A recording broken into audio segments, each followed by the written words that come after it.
The plight of Detroit's Big Three is easily self-evident to anyone who has paid attention to the economy over the past year and a half. New car sales in the United States are at their lowest rate in decades, meaning everyone working in the auto industry or in related industries is losing money.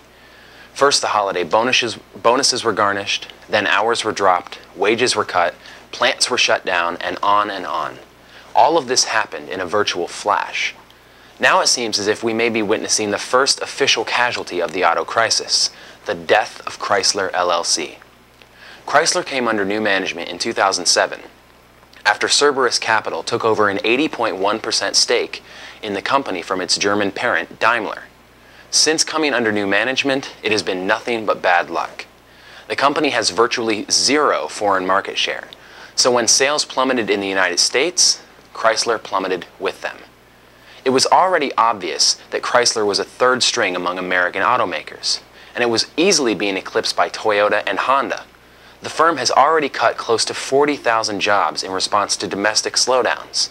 Now, Chrysler has been given 30 days to get its affairs in order and find a suitable merger partner before the government shells out any more bailout money. Some experts have said that Chrysler will need at least $10 billion in additional funding. Oddly, the White House has not turned its admiration to an American company, but rather to Italian automaker Fiat as Chrysler's savior.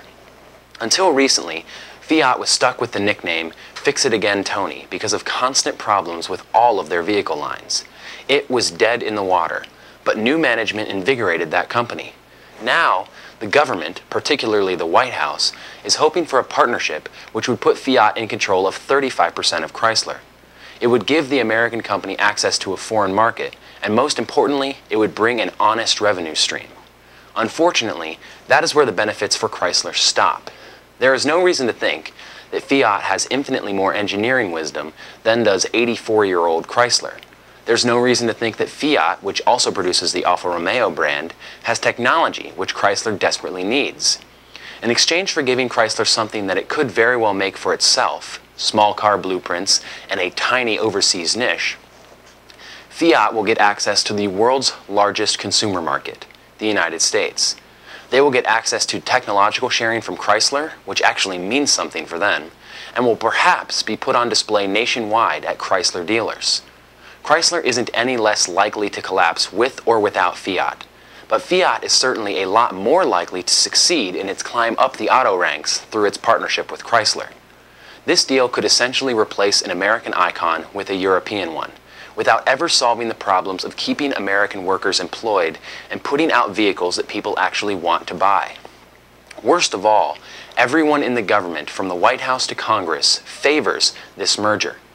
Fiat is not some evil company looking to attack the United States. It is a small-scale European automaker hoping to catch up to its upscale German rivals. Nonetheless, in the end, this deal does not help Chrysler. So what was the point? On behalf of concerned citizens, I'm Craig Harrington. For more on this and other related topics, please log on to economyincrisis.org. Wake up, America! Open up your eyes! Wake up, America! Wake up! Produced by economyincrisis.org.